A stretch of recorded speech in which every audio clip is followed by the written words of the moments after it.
भासमाने विमाने कायेनी मध्यदेशे मृदुकरफणिराट् भोगपर्यङ्कभागे निद्रामुद्राभिरामम् कटिनिकटशिरःपार्श्वविन्यस्तहस्तम् पद्मधात्रीकराभ्याम् परिचितचरणम् रङ्गराजम् भजेऽहम् रामानुजमुनिर्जीयात् यो हरेर्भक्तियन्त्रतः कलिकोलाहलक्रीडामुखाग्रहमपाहरत् श्रीपराशरभट्टार्यः श्रीरङ्गेशपुरोहितः श्रीवत्साङ्कसुतः श्रीमान् श्रीयसे मेस्तु भूयसे వేదికని అధ్యక్ష స్థానంలో అలంకరించినటువంటి శ్రీ ఉభయ వేదాంత ప్రవర్తక చేరలేనటువంటి లక్ష్మీనరసింహభట్ట స్వామి వారి తిరువడి తామరలలో వేద సంప్రదాయ సంగీత సాహిత్య కళానిధి నాటి చిరకాల మిత్రులు అనుభవ మిత్రులు అయినటువంటి సరసాయి స్వామి వారి తిరువడిలో అనేక దాసోహాలు అర్పిస్తూ ఇక్కడ వేయించున్న భాగవత దృష్టిని సేవిస్తూ ప్రియ బంధువులారా, స్వామివారు మనం తెలుసుకోవాల్సిన విషయాలు కొన్ని చెప్పారు. దాంతోపాటు ఇంకా కొంత తెలుసుకోవాలి. అది ఏమిటంటే రామానుజుల వారు చక్రాంకం ముందు అయ్యారా, తర్వాత అయ్యారా, ఒకసారి అయ్యారా, రెండుసార్లు అయ్యారా, లేకపోతే వరవరముని శతకాన్ని అందించినటువంటి పెద్దలు అందరి ముందు అవ్వలేదా, మరలా అవన్నీ మనకు అక్కర్లేదు. కానీ అవన్నీ విశేష విషయాలు కొన్ని ఉంటాయి, సామాన్య విషయాలు కొన్ని ఉంటాయి. ఎంపెరుమానాలు మన వాళ్ళు గోపురానికి తిరుమంత్రాన్ని అందించారు అని చెబుతూ ఉంటారు. దాంట్లో కూడా అభిప్రాయాలు ఉన్నాయి. మనవాళ్ళ మహాములు అయితే ఆశయుడేవర్కెల్లాం ఆర్యరహాలు కూరుం ఎన్ని కేసు వరుంబు అరుతారు తీర్నారు. అంటే పెద్దలకి ఆజ్ఞ ఇచ్చారు, ఆశీర్వదిన వారికి అందించండి ఒక ఆజ్ఞ ఇచ్చారు తప్ప గోపురాన్ని ఎక్కి దాన్ని వెళ్తడం లేదు. అలా వెళ్ళినా ఆ రోజున అయోగ్యత కలిగిన వాళ్ళకే అందింది అని దాని అభిప్రాయాలు అయితే ఉంది. కానీ వారు గోపురాన్ని ఎక్కి మంత్రాన్ని వెదజల్లారు అనుకుందాం, వారి వైభవం ప్రకాశిస్తున్న తగ్గదు కదా. అయితే వారి తర్వాత మళ్ళీ ఎవరైనా గోపురాన్ని ఎక్కి చెప్పారా? మనవాళ్ళ మహాములు వారి యొక్క అపరావతారమేగా. వారు అలా గోపురానికి చెప్పలేదుగా. రామానుజులు గోపురాన్ని ఎక్కి మంత్రాన్ని చెప్పాను అని చెప్పి నారాయణ ప్రబుద్ధుడు ఒకటి వాళ్ళ ఒక గోపురం ఉంటే పైకి ఎక్కేసి రండి అందరూ అష్టాక్ష మహామంత్రాన్ని చెప్పేస్తున్నాను అని చెప్పి వెదజల్లేసాడు అనుకోండి, ఎలా ఉంటుంది? బాగుంటుందా? వారితో సమానం అయిపోతారా? అవుతాడు. అందరినీ దూరం చచ్చిపోయినా కానీ విశేష విషయం, వారు రామానుజులు వారికి బారసాల సమయంలో వారి మేనమావ గారు అయినటువంటి పెళ్లి తిరుమల గారు వచ్చారని, నామకరణంతో పాటుగా చక్రాంకర సంస్కార రూపంగా చేశారని వారి యొక్క చరిత్ర మనకి చెబుతున్నాం. తర్వాత మీరు ప్రియనటులు గారి దగ్గర చక్రాంకరం అవడానికి ఒక కారణం ఉంది. ఏమిటా కారణం అంటే పరమాచార్యులైనటువంటి ఆలవందాల సంబంధాన్ని పొందాలి అనుకున్నారు. అలా పొందడానికి ఇది అవకాశం చెప్పారు. అందుకు వారి యొక్క అనుబంధాన్ని వీరి ద్వారా పొందాలని ప్రియనటులు గారి దగ్గర చక్రాంకనాలు అయ్యారు. కనుక ఇవాళ వారు 2 సార్లు అయ్యారు కనుక నేను అవుతాను, పాత గురువు గారి ఫోటోలు ఎత్తేయండి, కొత్త గురువు గారి ఫోటోలు పెట్టండి అనేటటువంటి ఒక సంప్రదాయం తయారవడానికి అవకాశం ఉంటుందన్నమాట. ఎప్పుడు మనం ఏం చేస్తామంటే ఒక పండు ఉందనుకోండి, ఆ పండులో ఉండే మంచి భాగాన్ని చూడడం, మత్త భాగాన్ని చూస్తాం. తెల్లటి చొక్కా వేసుకొచ్చారు, గోడ కట్టుకొచ్చారు అనుకున్నాం. ఈ చివరి ఎక్కడో అంచులకి కొంచెం గోడ అయింది, కానీ గోడ ఇది ఎలాగ కనపడే అది కనపడదు, అదే కాదు. కానీ ఏది మనకి అనుకూలంగా ఉంటుందో అదే మనం స్వీకరిస్తాం. స్వీకరించి దానికి ఒక సిద్ధాంతాన్ని ఇవాళ ఇదొక పెద్ద దౌర్భాగ్యంగా సంప్రదాయంలో తయారైంది. ఎవరికి వారు ఒక సిద్ధాంతాన్ని తమకు అనుకూలంగా తయారు చేయడం, ఆ సిద్ధాంతాన్ని ప్రచారం చేయడం, దాన్ని అనుసరించే వాళ్ళు ఎవరు కొంతమంది ఉంటారు కదా, అమాయకులు పాపం, అలా వాళ్ళు ఉంటారు. వారికి ప్రచారం చేసి ఇలాంటి ఇబ్బందులు వస్తాయి. అందుకు అది విశేష విషయం తప్ప సామాన్య విషయం కాదు. నేను భరతస్వామిని ఆశ్రయించాను, ఇప్పుడు వెంకటాచార్య చాలా బాగా ఉపన్యాసం చెప్పాడు కనుక వీళ్ళని ఆశ్రయిస్తాను, రేపొద్దున కూడా ఎవరో బాగా చెప్పాడు వాడిని ఆశ్రయిస్తాను, ఎప్పటికప్పుడు చెప్పేసుకోవడం, కోర్టు మీద రాస్తే రాష్ట్రంలో చెప్పేస్తే పోతాయి చక్రంగా కాదు, అలా పోయేవి కావు. విశేష విషయంగా వారి వారి అభివేశాన్ని బట్టి వారి వారి యొక్క జ్ఞాన వైవిష్యాన్ని బట్టి వారు చేశారు, కానీ మనం అలా చేయకూడదు. ఇది బాగా మనం గుర్తుపెట్టుకోవాల్సినటువంటి విషయం. మన విషయాన్ని తెలియజేయడం కోసం ఆ విషయంలో పెద్ద చర్చ ఉపచర్చలన్నీ జరుగుతాయి. అందుకు వారి పండితులు కనుక చెప్పారు, మనం సామాన్యులం కనుక ఆ విషయాన్ని మనం సరిగ్గా అర్థం చేసుకోకపోతే ఏమవుతాం, వక్ర మార్గాన్ని పాడతాం. రెండో విషయం ఏంటంటే, ఈ సభలు ఒక ఉత్తేజాన్ని కలిగించే సభలు. ఉత్ప్రేరకం కొంచెం ఉంటుంది, ఇప్పుడు కూడా ఉత్ప్రేరకం కొంచెం ఉంటుంది. అది ఒక పదార్థంలో వేసాం అనుకోండి, మొత్తం పదార్థాలంతటి ఉత్తేజపరుస్తుంది, అది సేకరించిన వాళ్ళందరినీ ఉత్తేజపరుస్తుంది. ఈ కోరుకొండ శాఖలలో జరిగేటటువంటి ఉభయ వేదాంత సభలు ఎందరో మహనీయులైనటువంటి ఉభయ వేదాంత విద్వాంసులని మనకు అందించినవి. అంతేకాక వారి ద్వారా ఎంతోమంది ఉత్తేజితులై సంప్రదాయంలో వచ్చి వారు కూడా విద్వాంసులుగా తయారయ్యేటట్టుగా చేసింది. అని ఈ సభలు ఒక ప్రత్యేకత. ఏ సభ అయినా ఎగ్గొట్టచ్చు, కానీ ఈ సభ మాత్రం ఎగ్గొట్టడానికి లేదు. రెండు కారణాలు. అందులో మొదటి కారణం సభ మీద ఉండే ప్రేమ, రెండోది ఇక్కడ ఉన్నవాడు ఎవరు, పెరుమాడు నృసింహస్వామి, మీరు లక్ష్మీనరసింహ పడ్డం లక్ష్మీనరస్వామి కదా, ఆ లక్ష్మిని కాసేపు పక్కన పెడతారు. అంటే రాలేదు అన్నాడు, ఏమైపోతాం మనం, నృసింహస్వామి ఎక్కడికి వచ్చారు అనుకోండి, దాని గారికి వారు మన మీదకి వచ్చారు అనుకోండి, ఏమవుతాం. వారి యొక్క ప్రేమ లాంటిది. ఎంత ప్రేమని చెప్పడానికి వీల్లేదు. తండ్రి గారు అంతే ప్రేమగా ఉండేవారు. తండ్రి గారిని నైమరిపించేంతటి ప్రేమ, మనసును ముడిపించేంతటి ప్రేమ. ఇంత ప్రేమతో రాకపోతే ఎలాగే ఎవరికి వస్తాను సభలో, రాకపోతే ఏమైపోతాయి, వస్తాను స్వామి ఈసారి 9 రోజులు కదా. అందులో సంప్రదాయానికి ఒక ప్రత్యేకత ఉన్నది. శ్రీకృష్ణ సంప్రదాయంలో అయిపోయిందనే మాట ఉండవు, గుర్తుపెట్టుకోండి. అందాది సంప్రదాయం కదా, 10 పాత్రాలు కావాలా అమర్నాథ్ గ్రంథం చదువుకోండి, 12 పాత్రాలు కావాలా తిరుపల్లాన్ని చదువుకోండి, 20 పాత్రాలు కావాలా తిరుపతి నాణహం చదువుకోండి, 30 పాత్రాలు కావాలా తిరునేరు నాణహం చదువుకోండి, 40 కావాలా తిరుమలే చదువుకోండి, 70 కావాలా 75 కావాలా తిరుపతిలో చదువుకోండి, 80 పాత్రాలు చివరి కావాలా 85, 86 ఉన్నాయి తిరువందాలు చదువుకోండి, 98 పాత్రాలు కావాలా నామోహన్ తిరువందాలు చదువుకోండి, 100 కావాలా అందాలు చదువుకోండి. కాదండి మాకు 1100 కావాలండి తిరుపతిలో చదువుకోండి,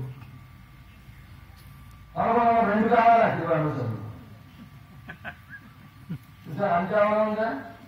అందుకే అందాది ప్రబంధాల్లో ఉండే గొప్పతనం ఏమిటంటే, చాలా కాలం అయిపోయిందని కోసం మూసేయకూడదు, మళ్ళీ మొదటి పాత్రాన్ని తోరణించాలి. ఎందుకు ఇది పూర్తవయ్యా, ఎలా అయితే పరమాత్మకి మనం చేసేటటువంటి కైంకర్యం యావదాత్మభావిగా ఉండాలో, ఈ సేవాకాలం కూడా యావదాత్మభావే పూర్తవడం అనే తెలుసుకుని మళ్ళీ మొదలు. అందుకే సంతం చెప్పేటప్పుడు ఏం చేస్తారంటే, 50 పాత్రాలు ఒక ఉండగా పెట్టుకుని సంత చెప్తారు. సంత చెప్పినప్పుడు 50 పాత్రాలు అయిపోయిన తర్వాత మళ్ళీ 10 వీసం అని మొదలుపెట్టి ఆపేస్తారు.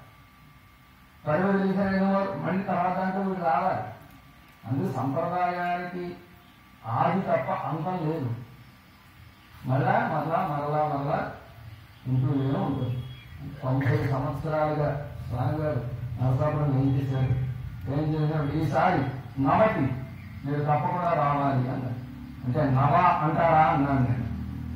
నవ అంటారా అంటే సంభావనలో కూడా ముందుగా నవశబ్దం అన్నా. అంటే నవరాజ్యంలో చమత్కారంగా అన్నాను, వాడు చమత్కారంగా అన్నారు.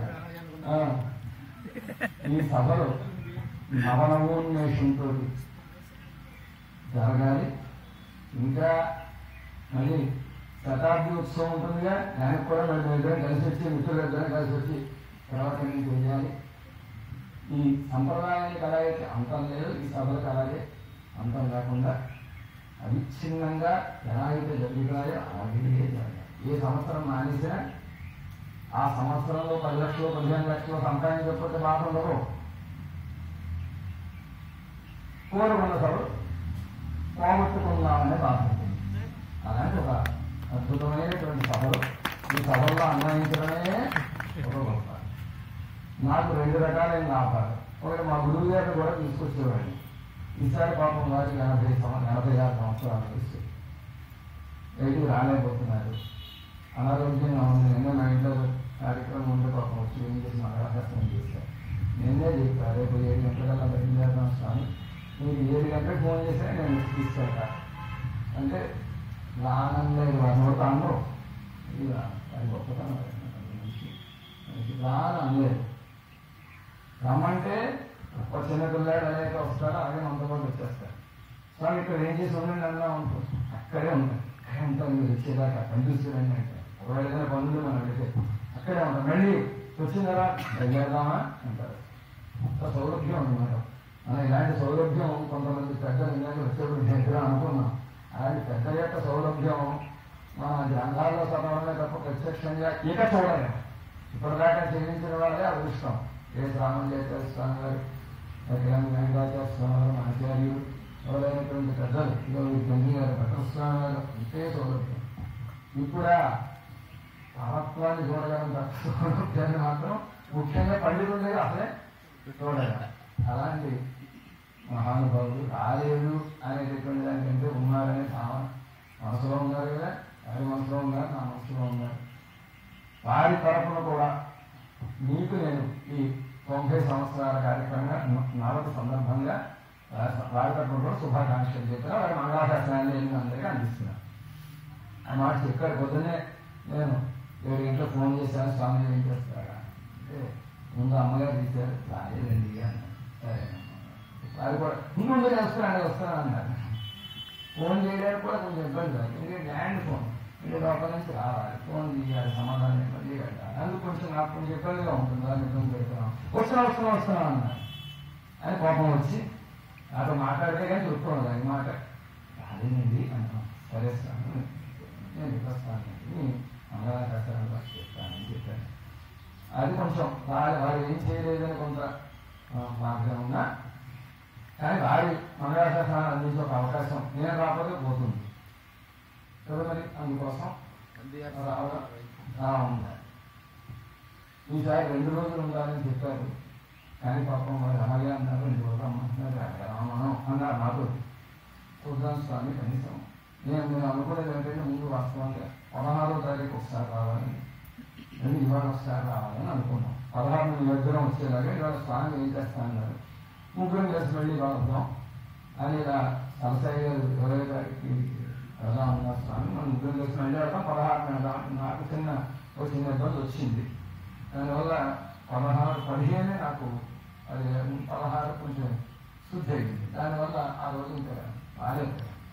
వారికి కూడా వచ్చే ఓపిక లేదు. వారు ఏదైనా ఓపిక ఉంటే ఏదో రకంగా సాయంత్రం బయలుదేరి వచ్చేవారు.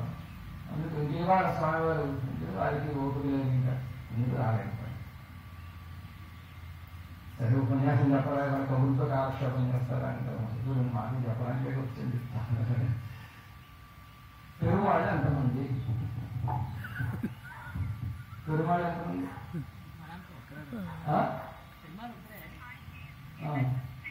పెరుమాళ్ళు ఒక్కరే ఇంతేనా? ఫిక్సా?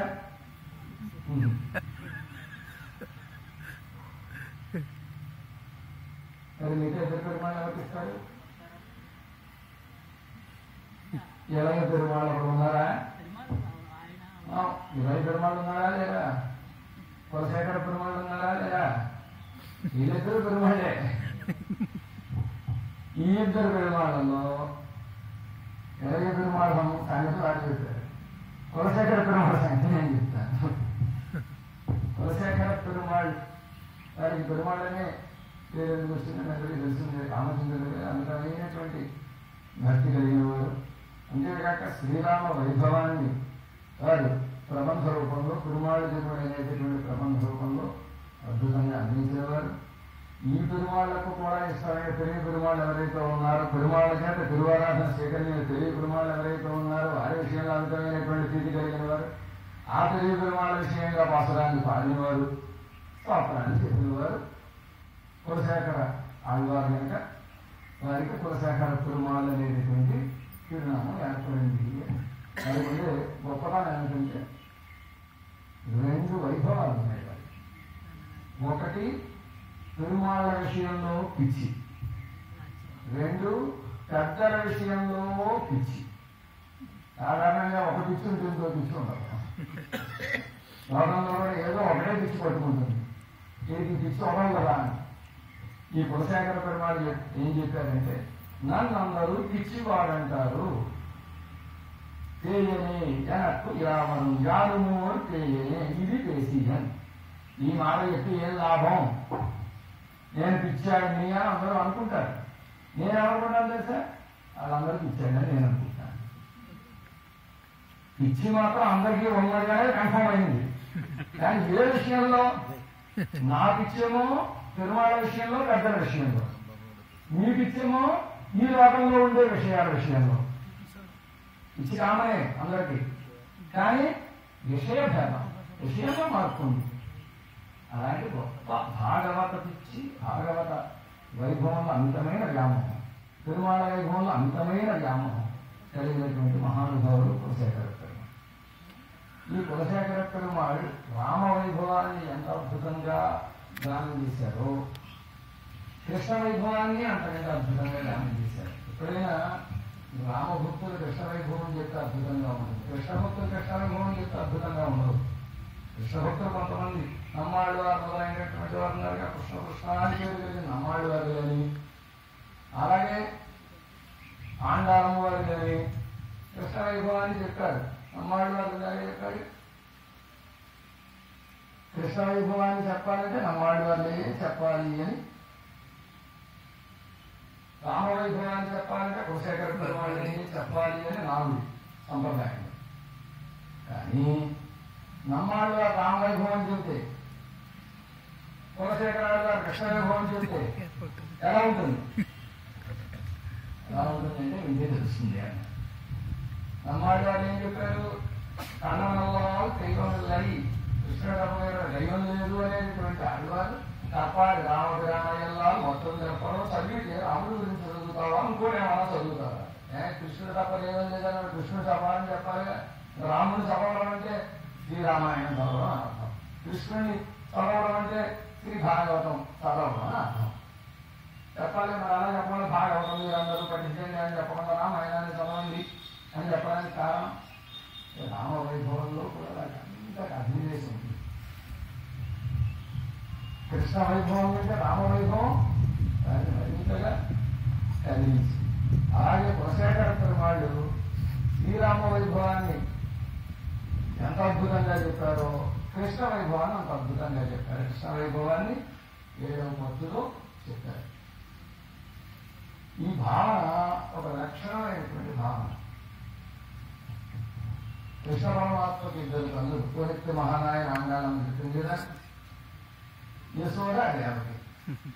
దేవకీ దేవి భావనతోటి యశోద పొందినటువంటి లాభాన్ని తలసుకుని ఎల్లాం కేవలంగా యశోదైతాడు అంతా కైవనంగై అన్నారు. కైవనంగై అంటే దేవతా స్త్రీ. యశోదమ్మ దేవతా స్త్రీ కనుక అదృష్టం అండి. ఆవిడ దేవతండి అంటారు చూసారా, ఆయన దేవుడండి అంటారు చూసారా. ఆయన దేవుడు అంటే 4 భుజాలు ఉంటాయని అర్థం కాదు. ఆవిడ దేవతండి అంటే అలాంటి దివ్యమైనటువంటి లక్షణములు కలిగినటువంటి ఆమె అని అర్థం. ఆయన దేవుడు అంటే దివ్యమైన లక్షణములు కలిగిన వాడు, ఆయన ఉండేటటువంటి దయాములైనటువంటి కళ్యాణములు కలిగిన వాడు అని అర్థం. ఎల్లాం కేవలంగా యశోదెక్కాడు అంతా ఆ దేవతా స్త్రీ అయినటువంటి యశోదే పొందింది. ఎందుకు అలా అన్నారు అంటే దేవత అనగానే ఎప్పుడు దివ్య ప్రబంధాల్లో అమర అమరర అని వస్తుంది. అమరర అనగానే దేవతలో అర్థం చేసుకోకూడదు. దేవతలు అని అర్థం చేసుకోకూడదు. అమరులు అంటే ఎవరంటే నిత్య సూర్యుడు అని అర్థం. ఎక్కడ వచ్చినా గుర్తుపెట్టుకోండి. ఏదో ఒకటి రెండు సందర్భాల్లో వేరుగా వస్తాయి తప్ప అమరుడు అనగానే నిత్య సూర్యుడు అని అర్థం. అలాంటి నిత్య సూర్యుల చేత సేవింపబడేవాడు పరమాత్మ అని చెప్తారు. అమర వణంగం అని. ఇక్కడ దేవతా స్త్రీ అన్నారంటే నిత్య సూర్యులకు ఉండేటటువంటి వైభవం కలిగినటువంటి ఒక ఆమె అని అర్థం. నిత్య సూర్యులకు ఉండేటటువంటి వైభవం యశోదమ్మకి ఏముందండి అంటే నిత్య సూర్యులకు ఉండే గొప్పతనం ఏమిటండి? నిత్య సూర్యులకు ఉండేటటువంటి గొప్పతనం ఏమిటంటే ఎవరు వచ్చినా పరమపదానికి అందరినీ గోష్ఠి చేసుకోవడం అనే లక్షణం. ఏంటి మనం అనుకోని కొత్త వాళ్ళు ఎవరైనా వచ్చారంటే అక్కడ నిలబడతాం. అక్కడ నిలబెట్టి మనకి తెలిసిన స్వామి రండి రాండి అంటారు. తమిళనాడు వాళ్ళు అయితే కనుక రాండి అని, తెలుగు వాళ్ళు అయితే రండి స్వామి రండి.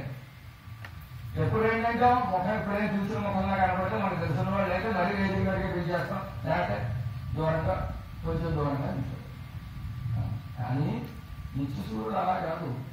ఇక్కడి నుంచి ఒకడు ముక్తుడయ్యి పరమపదానికి వెళ్ళిన తర్వాత ఆ పరమపదంలో విరగాణంలో స్నానం చేసిన తర్వాత పంచోపనిషమైనటువంటి దివ్యమంగళ విగ్రహాన్ని పొంది ఆ గోష్ఠిలో వెళితే ఆ గోష్ఠిలో అందరూ వాళ్ళ దగ్గర తీసుకుంటారు, చేర్చుకుంటారు.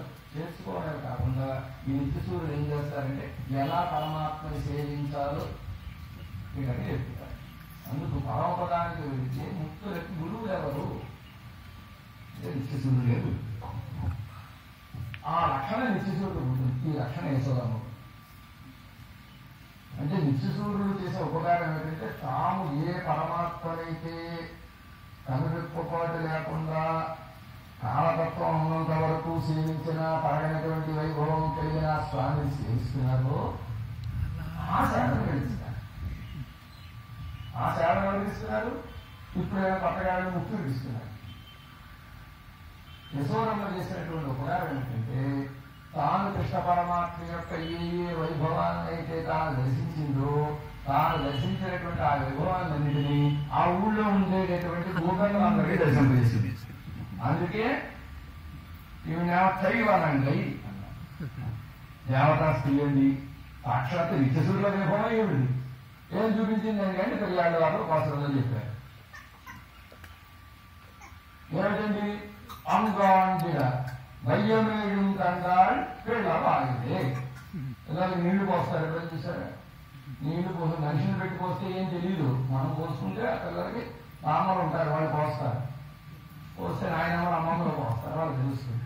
ఇలా నీళ్లు పోసేటట్టు ఏం చేస్తే కాళ్ళని పడుకోబెట్టుకుంటారు. పడుకోబెట్టుకుని ఎందుకు ఆనందం అంటే నాలుగు పాసింది. నాలుగు బడ్జెట్ గీసారనుకోండి పాసిని నాలుగు ఊడిపోతుంది, నేతగా ఉంటుంది. అందుకేం చేస్తారంటే పసుపు రాసి నీళ్ళలో పెట్టి ఇలా తీస్తారు. అలా పసుపు రాసి పాసి తీద్దామని యశోదమ్మ ఊళ్ళో పడుకోబెట్టుకుంది. పడుకోబెట్టుకుని ఆనమ్మ ఆ అనమ్మ అన్నా అంట అన్నాడు. నేను ఆంట అంది.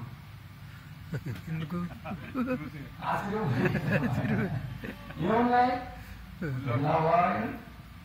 కండాలు వయ్యం 7 లోకాలు ఆ పిల్లాడి యొక్క నోట్లో కనపడాయి. మొత్తం 14 లోకాలు దర్శించినటువంటి యశోదం ఏం చేసింది? తాను దర్శించి ఇంకెవరో చూడకూడదు, నేనే చూడాలి అని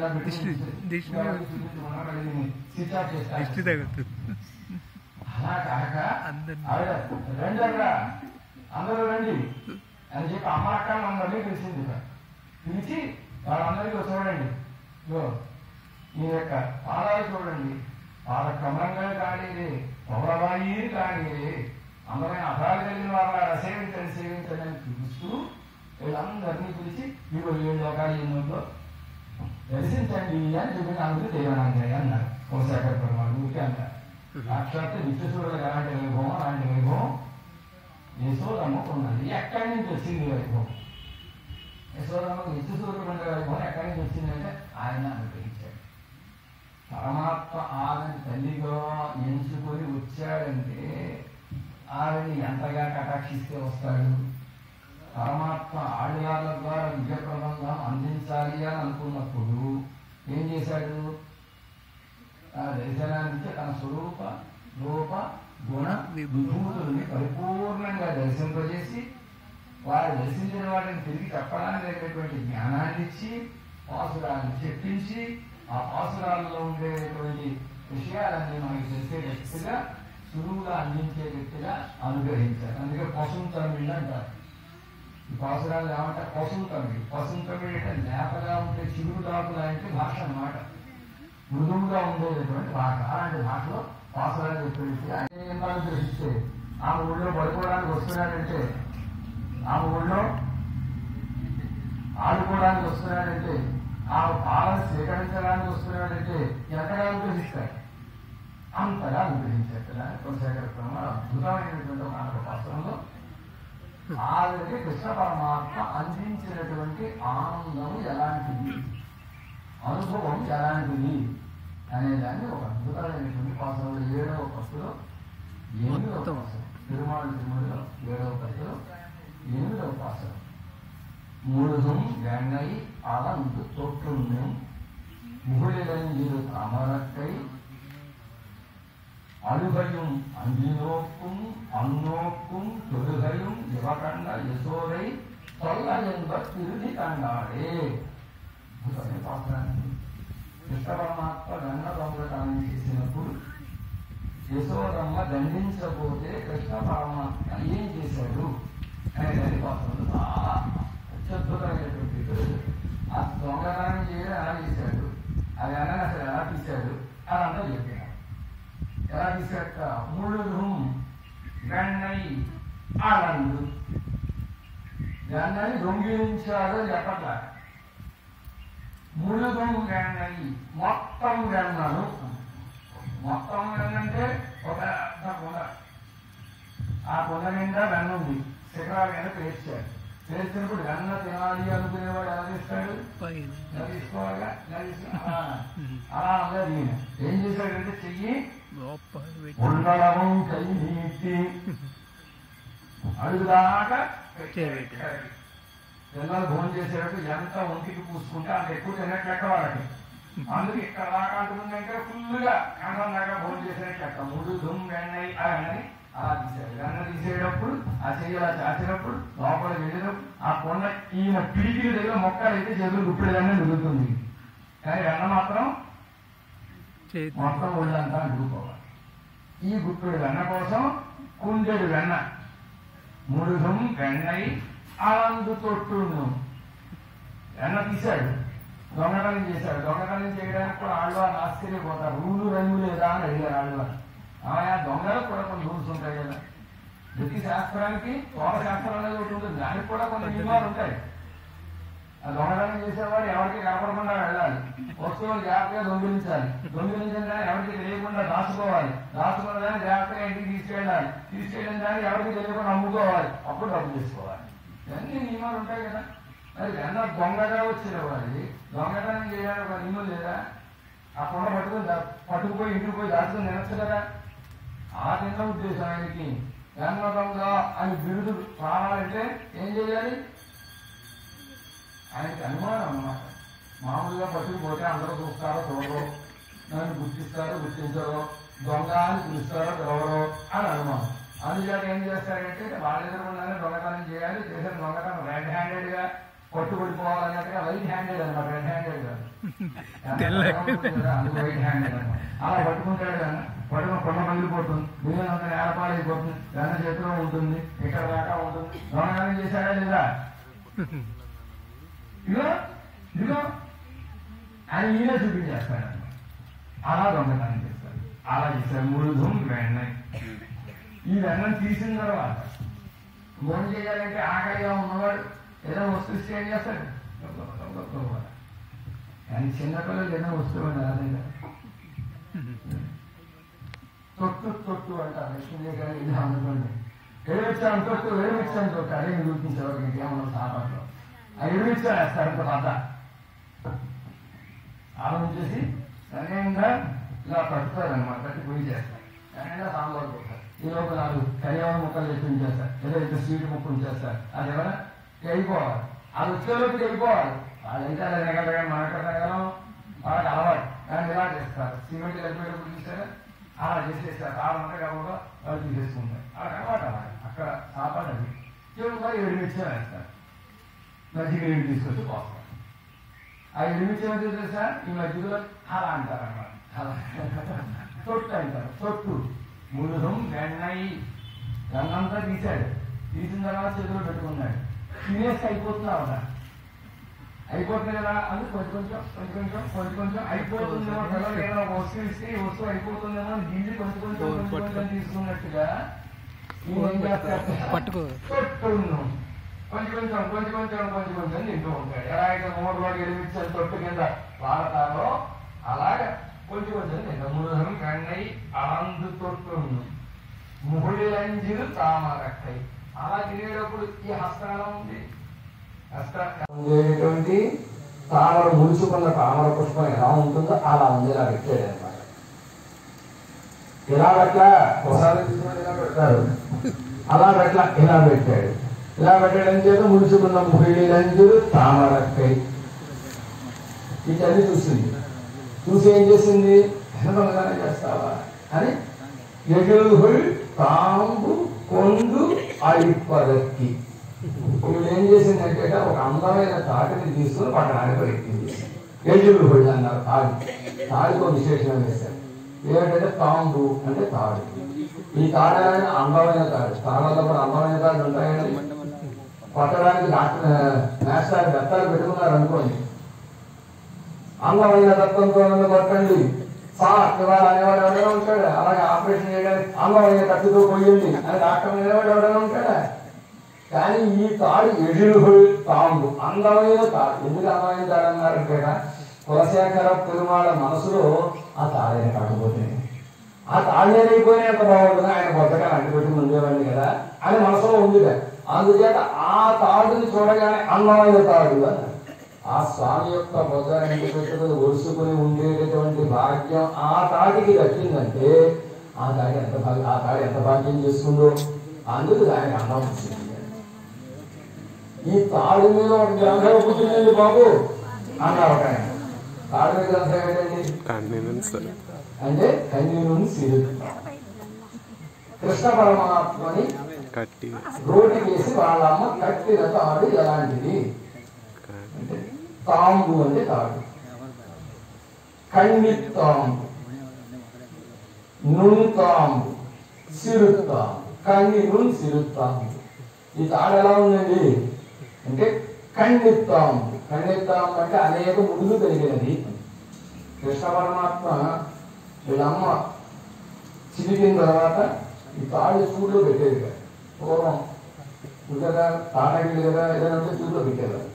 చూడులో పెడుతుంటే మన వాడు ఎలా చూశాడు. ఎప్పుడైనా ఇలా ఒక కన్ను ముట్టి ఇలా చూస్తాడు అన్నమాట. అంటే అదేదో తేడా అని అర్థం, దాని ఏదో చెయ్యాలని ఈ ఉద్దేశం అన్నమాట. ఇలా చూశాడు. చూస్తే తాళ్ళన్నీ కట్టడండి అయిపోయింది. ఎప్పటికైనా ఈ తాళ్ళు మన మొహం ముంచుతాయి కనుక ఈ సంగతి ఎవరో చూడాలి అని ఒక్కొక్క తాళ్ళని 2 ముక్కలు ఎనకొట్టుకుని కొట్టేశాడు. కట్టలాగే ఉంది. తాడు మాత్రం 2 అంగుళాల ముక్కలే మారిపోయింది మొత్తం. కలవాలని పట్టుకుంది, జబ్బ పట్టుకుంది. ఇలాగా పట్టుకుని కట్టాలి. కట్టాలనుకుంటే తాడు కావాలా? తాడెక్కడ చూడులో ఉంది. ఈ వదిలితే వయసు ఎక్కడ సూర్యాన్ని చిక్కుతుందేమో నేను మాత్రం ఎక్కడ. వాళ్ళు వాళ్ళు ఏమని పేరు పెట్టారంటే తిరుమల కాత్తిల్ కడియం. గాలి గడియ చిక్కుతుందేమో కానీ ఈయన మాత్రం ఎక్కడ గాలి కంటే వేగంట పాడిపోతాడు. అందుకు పట్టుకుని వదలని ఆ చెప్తూ తాళ్ళు ఇలా కట్టలు ఆగింది. ఓ తాళ్ళు అడిగినంత మొక్క వచ్చేది, మొత్తం కట్టలు ఆగిపడేది. ఎక్కడ చూస్తే 2 అంగుళాలే. ఒకదాన్ని కూడా ఉదాహరణ మొదలు కూడా ఏమైనా కట్టేయాలంటే 3 వేసి తాంబు కాస్త ఏమైంది? కన్ని తాంబు అయిపోయింది, ముళ్ళ పాడైపోయింది. ఆ తర్వాత పోయి తాడు ఏమైనా కొత్త తాడు అనుకోండి కొంచెం మెత్తగా ఉంది. ఇది చిరికితే వదిలిక్కిపోయినటువంటి తాడు అనమాట. నున్ తాంబు పోయి తాడేమైనా విస్తృతంగా పొట్టంతా పట్టేటట్టుగా తీసుకుందా? చిన్న తాడు, పదునైన తాడు, ముడులతో కూడిన తాడు. ఆ తాటితో ఆయన కట్టిన కానీ నేను చెరు తాంబినా కట్టున్న పండియ పెరుమాయన్. ఆవిడ చేత కొట్టుబడ్డ స్వామి అలాంటి తాడు. తాంబు ఎడుగొల్ తాంబు కొండు అందమైన తాడు తీసుకుంది కదా. అలిప్పదற்கு ఎలుగే నిలయం ఘట్టం అయిపోయింది. ఆ ఘట్టాలనే అయిపోయాయి. ఇప్పుడు తాడు తిరగేసే ఘట్టం అన్నమాట. ఇప్పుడు తాడు తిరగడం చూసా చిన్నప్పుడు మాట్లాడేదాన్ని. తాడు తిరగడం అంటే చావగొట్టడం. తాడు శాంతాడని ఉండేది పూర్వం, నీళ్లు దొరికితే తాడు. ఆ శాంతాడు నాలుగు మొదలెట్టి అనేసి పటా పటా నీళ్లు కొట్టేవారు అనమాట. దానికి తాడు తిరగడం ఉంది. తాడు తిరగేసాడంటే చావగొట్టడం, తాడు తోటి కొట్టడం అని అర్థం. ఇప్పుడు తాడు తిరిగేసే ఘట్టం అనమాట. ఈవిడ చెప్తే ఇది పట్టుకుంది, తాడు తిరిగేద్దామని తాడు తగ్గింది. ఎదురు తాంబు కొండు అయిపోదు ఇలా తాడు పట్టుకుంది. కొట్టాలి అనుకుని ఇంకా కొట్టలేదు. మూమెంట్ కూడా వెళ్ళలేదన్నమాట. నాకు పట్టుకుని చెయ్యి పైకెత్తింది. కొట్టాలి ఇలా విసరాలుగా చెయ్యి. ఈ చెయ్యిలో పట్టుకోగానే అలాగే మొదలెట్టింది. ఏమిటి 6 ఒక్క రాగం మొదలెట్టాడు. అడిప్పదరికి 7 లయం 7 మొదలెట్టేశాడు. 7 మొదలెట్టేస్తే ఆవిడ కొట్టడం ఆపుతుందేమో అనుకున్నాడు. ఈవిడ ఆపుతుందో ఆపడం వెంటనే వచ్చేసింది. తాడుతుంది ఎప్పుడైనా విసిరేస్తుంది ఈవిడ. ఈ విసిరేలోపు ఆ మూమెంట్ మనం తగ్గించేది. మామూలుగా తాడు వదిలేసేలా చేయాలి. తాడు వదిలేలా చేయాలి. ఎంత ఆలోచన చేశాడో, ఈ తాడు పైనుంచి ఇలా కిందకి రావడానికి ఎంత టైం పడుతుంది, ఈలోపు ఈయన ఎన్ని ఆలోచన చేశాడు, ఎన్ని చిత్రాలు చూపించాడు, ఎన్ని విచిత్రాలు చూపించాడు, ఇవన్నీ డాన్సులు కట్టాడో చెబుతున్నారు అనమాట. ఎడుగొల్ తాంబు కొండు అడిప్పదற்கு ఎలుగనలయం అడుగయం అంజినోక్కుం అన్నోక్కుం అన్నోక్కుం అన్నారు. ఆ చూపు చూడాలండి. ఏ చూపు? ఆయన చూసిన చూపులు చూడాలి. అన్నోక్కుం అన్నంలో అదే అన్న. ఆ చూపు చూడండి. ఏమిటది? అడుగయం అంజినోక్కు. అంజినోక్కు మామూలు నోక్కు కాదు. మామూలు ఎలా చూస్తే అంజినోక్కు భయపడిపోయినట్టుగా, భయపడి చూడటం లేదు, భయపడినట్టుగా నటిస్తున్నాడు అనమాట. అన్నట్టు ఆ భయపడినట్టుగా నటిస్తే కళ్ళు ఎలా పెట్టేసేసాడు. లేదా కట్టలేదా ఆడించేస్తున్నాడు. ఆడించి భయం చేస్తున్నాడు అన్నట్టుగా గతగడ ఉనికిపోతున్నట్టుగా. అడుగయం అంజినోక్కు అన్నోక్కు ఎన్ని చిత్రాలు సరే. ఇంకా కైకట్టలు మొదలు పెట్టేశాడు. డ్యాన్స్ కట్టేస్తున్నాడు. కాళ్ళు నాలుగైదు కొట్టేస్తున్నాడు. ఇంకా ఏడుపు కళ్ళు నిలిపేసుకుంటున్నాడు. కాటికంతా మొత్తం అంతా ముఖం అంతా అయిపోతుంది. ఈయన చిందుడు కొట్టేస్తున్నాడు. ఇంకా ఈవిడ మూమెంటే ఇవ్వలేదు. ఇంకా మూమెంటే ఇవ్వలేదు. ఇవాళ కూడా ఇన్ని చిత్రాలు చూపించేశాడు. అయినా అనుమానం పోలేదు. నీకు ఏడ్చాడు. కళ్ళేమో భయంతో భయపడుతున్నట్టుగా కళ్ళని పెట్టాడు. భయం చూపులు చూస్తున్నాడు. డ్యాన్స్ కడుతున్నాడు. కళ్ళం కూడా బడబడ కాచేస్తున్నాడు. నలిపేసుకుంటున్నాడు. కాడి మొహం అంతా రాసే అసలే నలుగు కదండి. ఇంకా రాసేసుకుంటున్నాడు. ఇన్ని చేస్తున్నాడు. అయినా అనుమానం పోరాడు. పోకపోతే ఏం చేశాడంటే చివరిగా ఈవిడ తాడు వదిలేయాలంటే ఒకటే చెయ్యాలి. 2 చేతులు జోడించి 2 చేతులు జోడించి దాసం చేసేసాడు. ఎవరైనా పట్టడానికి వచ్చారనుకోండి ఏం చేస్తాం? 2 చేతులు నమస్కారం వదిలేరు అన్నట్టుగా నమస్కారం జోడిస్తాం. ఇవై కండ యశోదై. వీటిని చూసి యశోదండి. మామూలు యశోద కాదు. కృష్ణ పరమాత్మని తాడుతోటి కొట్టడానికి తాడు పై కట్టగా ఈ కృష్ణ పరమాత్మ కాళ్ళమ్మట నీళ్లు పెట్టుకుని ఏడుస్తూ సింధులు తొక్కుతూ ముఖమంతా కాటుకు పూసుకుని ఉండేటటువంటి ఈ రూపాన్ని సూచన యశోద. దీన్ని సూచన యశోద ఏమైందండి అన్నారు. ఏమవుతుందండి? కొల్ల ఎన్బట్టి ఈడు కండాలే. ఎన్భం అంటే ఆనందం. కొల్లై ఎన్భం అంటే ప్రాచీనమైన ఆనందం. ప్రాచీనమైన ఆనందం ఒకే ఒక్క చోట ఉంటుంది. అవిచ్ఛిన్నమైన ఆనందం ఒకే ఒక్క చోట ఉంటుంది. పరమానందం ఒకే ఒక్క చోట ఉంటుంది. ఎక్కడ ఉంటుంది అది? పరమపదం. పరమపదంలో ఉండేటటువంటి పరబ్రహ్మానుభవం అనేటటువంటి నిత్యసూరులకి నిత్యముక్తులకి మాత్రమే సాధ్యమయ్యేటటువంటి ఒక పరబ్రహ్మానుభవం ఏదైతే ఉందో ఆ అనుభవం అంతా కూడా పరమపదాన్ని వెళ్ళాల్సిన అవసరం లేకుండానే ఈవిడి దగ్గరికి దాన్ని అంతా తీసుకొచ్చి ఈవిడి దర్శింపజేశాక కృష్ణ పరమాత్మ తొల్ల ఇంబత్ ఇరుది కండాలి అన్నారు. తొల్ల ఇంబం కండాలి అల్ల ఆ ఆనందానికి సరిహద్దులు చూసేసింది. ఆనందానికి సరిహద్దులు చూసేసిన దానివల్ల ఒక స్వారస్యం ఉంది. ఏమిటంటే పరమపదంలో ఉండే ఏడిచే పరమాత్మ ఉండదు, సింధుల్లోకే పరమాత్మ ఉండదు.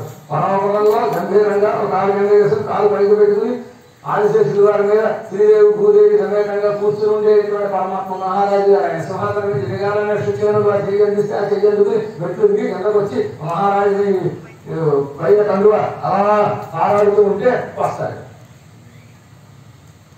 అలాంటి ఆయన డాన్స్ అయితే బాగుంటుందా? అలాంటి ఆయన ఏడిస్తే బాగుంటుంది? అక్కడ పరత్వం మాత్రమే చూపించాలి, సౌలభ్యం చూపించడానికి అవకాశం లేదు.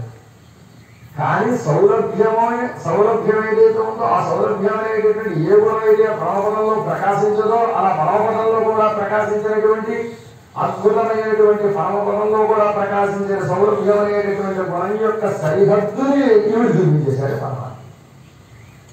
ఇప్పుడు చెప్పండి, నిత్యసూరుడు గొప్పవాడే, యశోదమ్మ గొప్పదా? నిత్యసూరుడు కూడా ఇలాంటి కృష్ణమూర్తిని చూడలేదు, కానీ యశోదమ్మ తెలిసిందా? ఇది యశోద గొప్పదానం కనుక యశోద తొల్లయం బట్టి కన్నాడే కేవలంగా యశోదై పెట్టాలి అన్నంలో స్వారస్యం. అందుకు మా నిత్యసూరి గోష్ఠికి చెందినటువంటి మా యశోదమ్మ ముందు చూసారా, వాళ్ళు ఏం చేయించారో మాకు తెలియదు, కానీ మా యశోదమ్మ మాత్రం నిత్యసూరులకు కూడా సాధ్యం కానటువంటి సేవని ఆ పరబ్రహ్మానుభవాన్ని ఇక్కడే చేసుకుంది అని అద్భుతమైనటువంటి రీతిలో చెప్పారు. నిన్నే కొంచెం చిన్న మార్పుతోటి తిరువిరుత్తల్లో నమ్మాడి వాళ్ళు కూడా చెప్పారు. సురుంగురమై வையமுத்தும் பெருவழித்தாளனே, வையமுத்தும் விழுங்கிய பெருவழித்தாளனே, సురుంగురి వెన్నై తొడుగుండా కలవాలి. ఉట్టు మీద బిగించి పెట్టిన దాన్ని దొంగతనంగా దొంగిలించి భుజించిన స్వామి. సురుంగు ఊరి అనమాట. సురుంగురి వెన్నై తొడుగుండా కలవాలి దొంగ. అలాంటి వెన్న ఉండాలి. అంతేకాదు, ఎవరైనా ఇప్పుడు వెన్న భోజనం చేస్తున్నాడంటే లేనివాడా, లేనివాడైతే ఎటువంటి తింటాడు. ఆయన ఏమిటి లేనివాడా? ఏం తిన్నవాడు? ఈయన ఏం తిన్నవాడు? లోకాలన్నింటినీ అపరాధాలు చేసినట్టు గమనించిన మహానుభావుడు. ప్రళయ కాలంలో ఈ లోకాలన్నీ ఎక్కడ పెట్టుకున్నాడు? బోధలో పెట్టు. అలాంటి స్వామి వెన్నది లోకాన్ని వయ్యముత్తు తొడుగుండా కలవాలి. లోకాలందరినీ భుజించినటువంటి స్వామి అని ఆ స్వామి వైభవం. లోకాలన్నింటినీ వామనుడిగా చూసిన స్వామి, లోకాలన్నింటినీ ప్రళయకాలంలో బొమ్మలో పెట్టుకున్న స్వామి ఈ రోజు ఇక్కడ కృష్ణ పరమాత్మగా వచ్చి ఉట్టికి కట్టినటువంటి దాన్ని భోజనం చేస్తున్నాడు. పెరుం కిరియాయ్ అన్నారు. కిరి అంటే ఉపాయం అని అర్థం. పెరుం కిరియాయ్ అని పరమాత్మకు పేరు పెట్టారు. ఏమిటంటే ఎవరిని ఎలా వశం చేసుకోవాలా ఉపాయాలు అయినా తెలిసాను. సందా వసూలు చేయాలనుకోండి, సందా వసూలు చేయడానికి నా ఊరిగా వెళ్తే మీరే ఇక్కడ పెట్టాడంటే నా దగ్గర వసూలు చేస్తారు. కానీ కొంతమంది అందులో సహనీయుడి అని రాజుదేవి వాడు మాత్రం ఉంటారు. వాళ్ళు వెళ్ళారనుకోండి, ఎంత కొంత చీటీ తెగవలసిందే, తెగకపోతే ఊరుకోరు వాడు కథలు అక్కడి నుంచి. సందా వసూలు చేయడంలో బాగా ఎక్స్పర్ట్స్. ఏదో రకంగా పదో పరప ఎంతమంది వసూలు చేసినట్టుగా పెరుంకిరియానై అంటే ఎవరిని ఎలా వశం చేసుకోవాలో వాళ్ళని అలా వశం చేసుకోవడానికి కలిగేటువంటి ఒక ఉపాయం కలిగినటువంటి వాడు స్వామి అని చెబుతున్నారన్నమాట. మహాభక్తులుగా ఉండేటటువంటి వాడిని, జ్ఞానులుగా ఉండేటటువంటి వాడిని వశం చేసుకుంటాడు, అజ్ఞులుగా ఉండేటటువంటి వాడిని వశం చేసుకుంటాడు. అసలు ఏమీ తెలియనటువంటి గొల్లల్ని కూడా వశం చేసుకున్నటువంటి మహానుభావుడు పెరుంకిరియాని అంటే అదనమాట అర్థం. అందుకే అందరినీ తగిన ఉపాయంతో స్వాధీనం చేసుకునేటటువంటి మహానుభావులు తప్ప ఇంకొకరిని ఆశ్రయిస్తారా మీరు అని చెప్పారు. కనుక కులశేఖర పెరుమాళ్ యొక్క కృష్ణానుభవం ఇది. ఈ సందర్భంలో వారు నృసింహవైభవం యొక్క కృష్ణుడు వేశాడు నాకు ఆయన నేను ఎత్తుకుని ఆ యొక్క రూపాన్ని 2 ముక్కలు ఇక్కడ అనుసంధానం చేసుకునే అవకాశం కలిగింది. సభలో పాల్గొనే అవకాశాన్ని ఇచ్చిన పెద్దలందరికీ మరొకసారి నమస్కారాలు అర్పిస్తూ నిత్యశ్రీని నిత్యం